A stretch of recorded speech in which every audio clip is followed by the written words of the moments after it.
से बोलिए अपमान। लेकिन एक बात याद रखिएगा, किसी की क्षमता नहीं कि कोई आपका अपमान कर दे।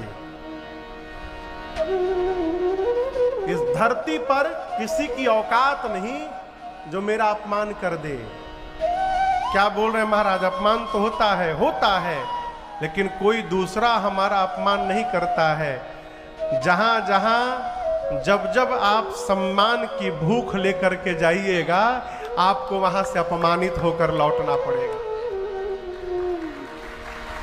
सम्मान की चाह ही हमको अपमानित कराती है। उदासीन रहिए।